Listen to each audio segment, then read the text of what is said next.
Hi there, guys. Ken here, your thrifty apprentice. Happy Sunday, everyone, and welcome back into the channel. Today, I am going to be doing a coastal rock landscape painting with you guys.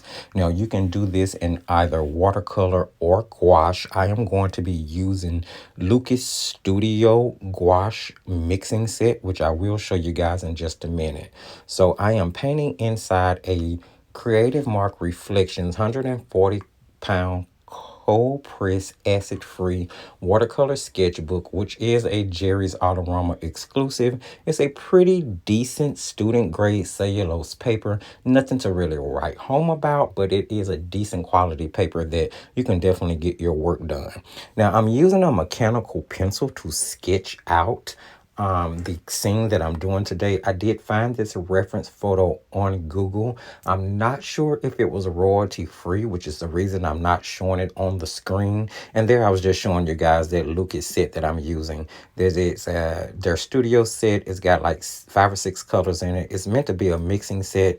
I'll be honest, I'm not really crazy about this one, and I did let those dry down. This would be one of those gouache sets that I would not recommend you letting it dry down. I would recommend you painting directly from the tube with this particular set, so you can get the best results with the quality.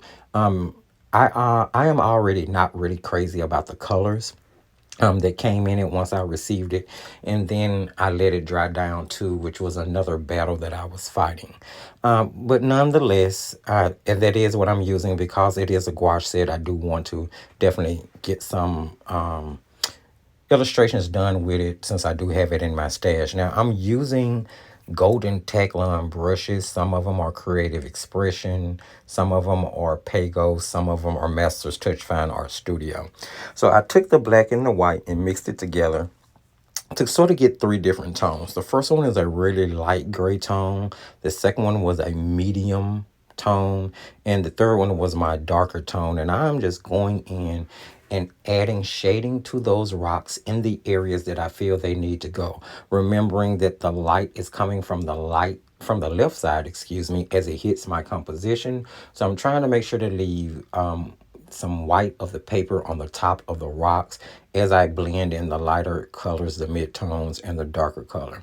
Now, after I had my colors blocked in, and I do like to use a flat brush when I'm doing rocks simply because I feel like it helps with the shape, I went back in with my fine liners and I'm just giving a little bit more definition to the rocks, outlining them, adding a thicker line weight to the bottom, and I achieved that by just using a thicker nib on a fine liner that was, thicker than the one or wider than the one that I was using to do the original lining of the actual illustration.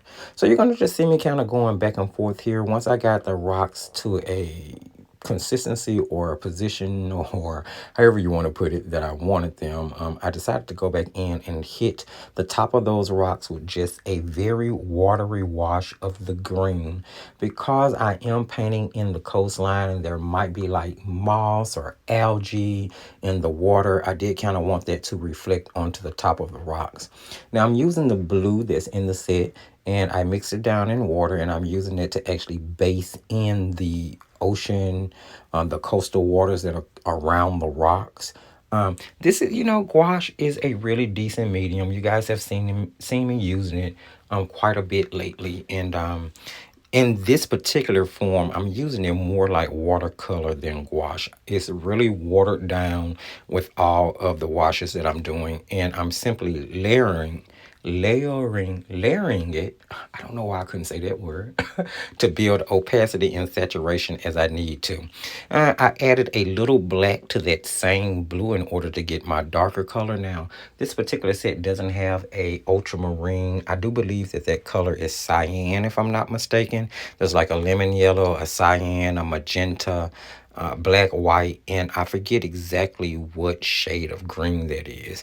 But it's meant to mix, and it's meant to help you with your color mixing. pretty decent set. Just have to really use it straight from the tube. So I took that lighter blue from the coastal waters and brought it up into the sky, since what was in the sky would be reflecting into the water, although I kind of painted it backwards. And then I took some paper towels and just dabbed out some clouds. Now once this all dries, those clouds are going to be really light in the background, but it will add a little bit more texture. The thing with gouache you have to keep in mind, as I've told you guys before, your darker colors tend to dry lighter and the lighter colors tend to dry darker for some reason. So there is a shift from wet to dry. So that's something that you may want to think about as you're using gouache to paint, and try to account for as you're laying down your layers. So at this point, I'm just kind of going back in and defining the shadows, where my the immediate shadows, excuse me, where the rocks would be touching each other or maybe laying in front of each other. And then I went back in and did my cast shadows with the same black mixture, just a little bit more water in it. And then I'm just bringing those shadows out into the water off the rocks as they would reflect. Now I decided not to actually put much in the sky. I think I'm going to go back and throw some birds in there, and then I'm going to end up highlighting the rocks. So this was a really quick, straightforward, easy painting, guys. It's nothing to hold you too long, just something to give you a little inspiration in case you needed something quick to paint and get your juices flowing for today. If you saw anything that you liked in this video at all, don't forget to give the video a thumbs up. If you're new to the channel, please consider subscribing. If you're returning and haven't subscribed, go ahead and hit that subscription button and the notification bell as well, so you guys will be aware when the new content come out. Share the video, because sharing is caring, and maybe someone else out there would love to either find the channel or just simply paint along. You can hit up the video description for all of the relevant links. You're going to find the Facebook group Paints, Pencils, Pastels, and Markers, where we do all things artsy and crafty. You'll find the link for both the Etsy shop and the Patreon shop in case you want to support this channel and allow me to continue to make these free videos for you guys. And remember, as I always tell you at the end of every video, just keep painting and crafting.